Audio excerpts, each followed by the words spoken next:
Vamos falar agora sobre o ataque na padaria Verona, na cidade industrial de Curitiba. A Cláudia foi morta pelo ex. Cláudia, você está vendo ela aí. O ex dela aparece nessa imagem, ao lado dela, o José.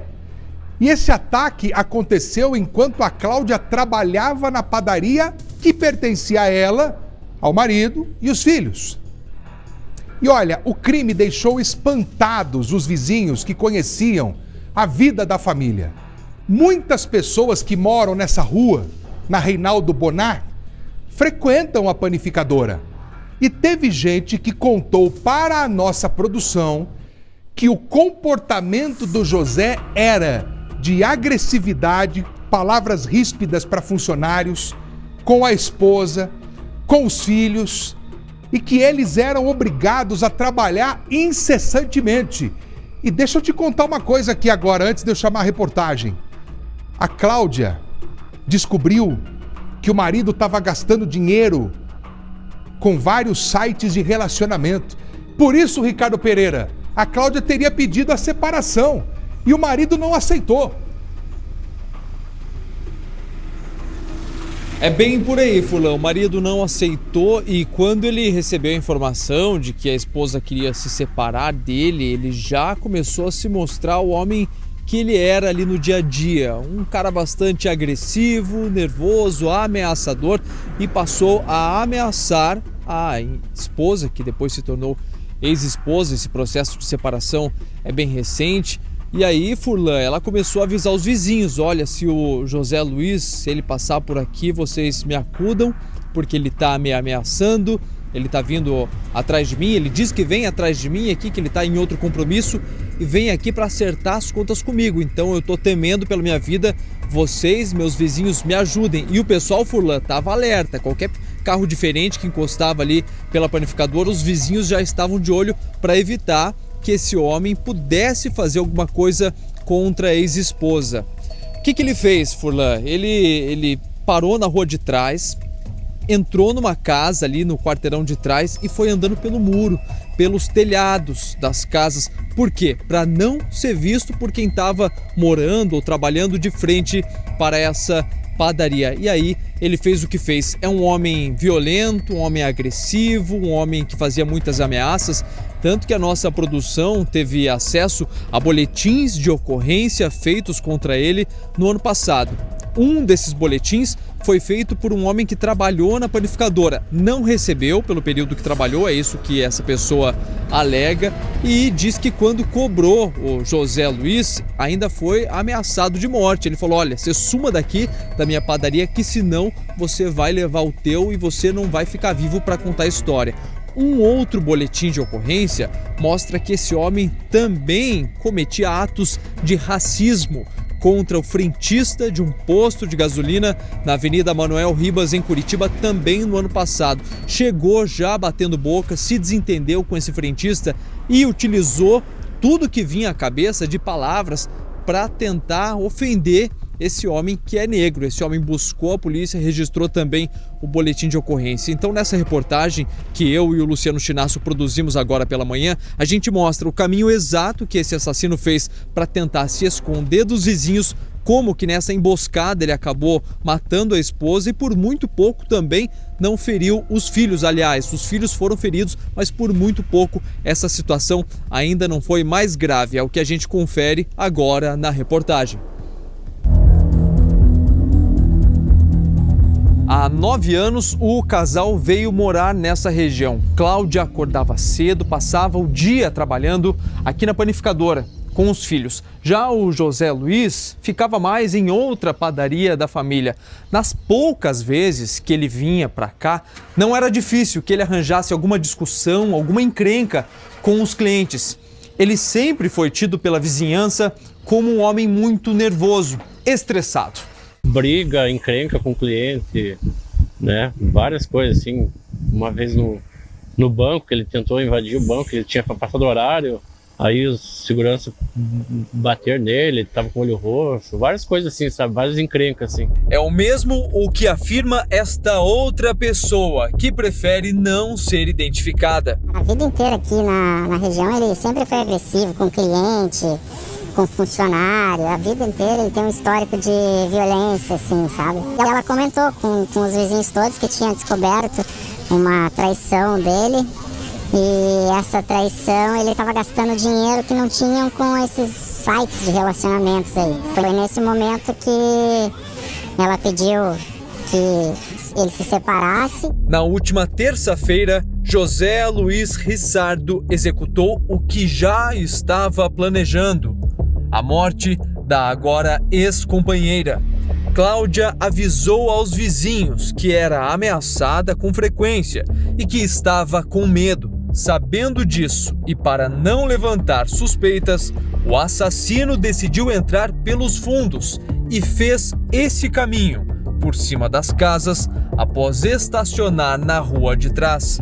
José Luiz veio então se equilibrando pelo muro e pelos telhados das casas vizinhas. Exatamente por esse caminho ele entrou. A gente está nos fundos do terreno onde fica a panificadora e onde também fica a residência que a família estava vivendo.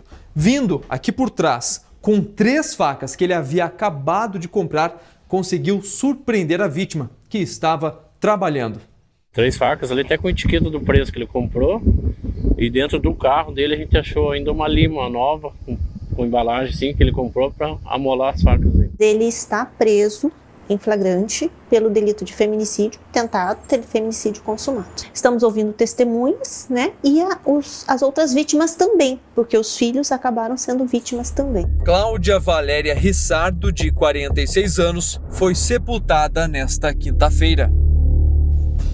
Nós tivemos acesso ao depoimento do policial que atendeu a ocorrência e com a outra filha dela, que escapou das agressões somente porque teve tempo de correr para pedir ajuda. Teve a confirmação que ele esfaqueou a mulher, uma filha e o filho. Uma não foi esfaqueada. Ah, ok. E como é que está em relação à filha? Ela está com a situação, tem conhecimento do estado de saúde dela? Os dois estão passando por cirurgia. A mulher entrou em óbito no hospital. E uma tá aqui na delegacia aqui. Eu tinha acabado de chegar da faculdade e a gente estava na área de fabricação de pão, quando ele invadiu por uma porta, daí ele jogou o carrinho onde ficam os pães pronto em cima de mim e atacou minha mãe, que estava do meu lado. E daí nisso eu saí para fora para chamar ajuda dos vizinhos. Daí quando eu cheguei, minha mãe já estava desacordada no chão. Ele acabou também ferindo a outra sua irmã também, né? Minha irmã e meu irmão. Certo. E a sua irmã sabe dizer que ela está passando por cirurgia agora, é isso?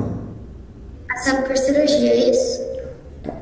Tá, e o teu irmão parece que foi na mão, né? Que ele acabou sendo copiado na mão, no tórax e na perna. Então tá muito claro aí que ele teve tempo para planejar tudo isso, que ele planejou. E aí o que os vizinhos me contaram hoje, Furlan? Que com esse homem tinha ali 3 facas, né? Existiam 3 facas, o que a gente trouxe na reportagem também. Todas elas com etiqueta, com o preço. Ele havia acabado de comprar essas facas para cometer esse crime. Também havia uma lima no carro dele para deixar as facas bem afiadas. Ele não queria que existisse nenhuma possibilidade de sobrevivência dessa vítima. Então ele chegou por trás ali da panificadora. Nos fundos da panificadora é a casa que essa família alugava, pagava aluguel para morar perto do trabalho, né? Praticamente ali 2-3 metros de distância, imóveis no mesmo terreno. Surpreendeu a ex-esposa ali pelos fundos da padaria e ela correu para frente para pedir ajuda. Os filhos perceberam isso, começou aquela gritaria e os filhos tentaram, de alguma maneira, conter o pai, o assassino, né? Esse criminoso. Ele estava muito agressivo. Ele só parou depois que o filho dele atingiu com um martelo, ali com uma barra de ferro, a informação que a gente tem, a cabeça desse homem. E aí um ferimento aberto, começou a sangrar demais, só que nisso ele já havia matado a vítima. E o que ele falou, segundo os vizinhos que correram também para acudir o pessoal, para ajudar nessa situação a conter esse bandido? Ele falou que estava tudo bem, se ele morresse, não importava, não fazia mais diferença, porque ele já tinha conseguido fazer o que ele tinha se planejado para fazer na noite da última terça-feira, que é matar a ex-esposa, que era matar a ex-esposa. A gente também tem o depoimento do acusado nessa situação, viu, Furlan? Não, vou permanecer calado e eu quero um advogado. O senhor vai ligar para o advogado, ele vai comparecer aí na sequência se o senhor tiver. Então o senhor vai permanecer calado. Sim. Esse homem está no hospital, assim que sair, sem dúvida, vai ser preso, né? A polícia já está aguardando esse momento de alta, esse criminoso, um homem frio, um homem cruel, que planejou cada passo aí dessa investida contra a companheira, a ex-companheira, contra os filhos. E o histórico, o pouco do histórico dele, que a gente sabe, já mostra que esse homem era encrenca. Ele arranjava discussão com o cliente, com o funcionário, com o frentista. O vizinho dele mostrou o rosto pra gente e falou: ele tentou entrar numa agência bancária depois do horário. Segurança falou: aqui não, ó, 4 da tarde, já deu horário, vem amanhã.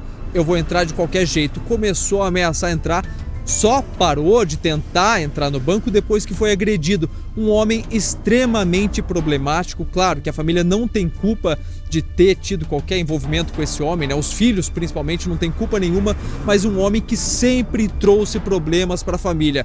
Quando os vizinhos viam ele chegando ali na região, já ficavam com o pé atrás. Lá vem o Zé Luiz, daqui a pouco vai arranjar alguma confusão. E não dava outra não, Furlan. Daqui a pouco ele estava batendo boca com alguém, estava se desentendendo, estava ameaçando. A gente trouxe algumas informações com base nos relatos de vizinhos e de alguns boletins de ocorrência. Quantas ocorrências será que não foram documentadas, que as pessoas, as vítimas, não chegaram a registrar com esse homem por falta de tempo, por preguiça ou por entender que não ia dar em nada? Então, um homem bastante complicado e que a gente torce para que seja preso, para que permaneça preso. Uma pessoa como essa não tem a menor condição de viver em sociedade. Um homem que cometeu esse crime frio nessa semana, um crime extremamente cruel e muito bem planejado. Ele se arriscou andando por cima de muro, de telhado, de casa, podia ter sofrido uma queda, podia ter caído, ter morrido. Ele sabia de tudo isso, enfrentou esse risco para conseguir matar a ex-esposa. Ricardo Pereira, obrigado pelas informações. Olha, eu soube que esse homem, quando ele entra na ambulância para ser socorrido e levado ao hospital, esse homem diz o seguinte: depois eu volto para terminar o que eu comecei. Aí eu te pergunto, o que ele quis dizer com isso? Será que ele voltaria para atacar os outros filhos? São 3 filhos. Tem o menino de 16, uma menina de 22 e uma outra menina ali de 26 anos, né? Uma família que vivia na mão desse cara. Um carrasco. Um sujeito covarde. Ele é tão covarde que ele só conseguiu gritar com mulher. Porque quando ele sentou na mesa do delegado, olha a carinha dele, olha lá, olhando para baixo. Ah, eu só vou falar na justiça, eu vou ficar calado. É um tranqueira, entendeu? Que não vale o que come e que infelizmente tirou a vida dessa mulher. Triste. Obrigado ao repórter Ricardo Pereira pelas reportagens, por tudo que ele trouxe pra gente aqui desse assunto.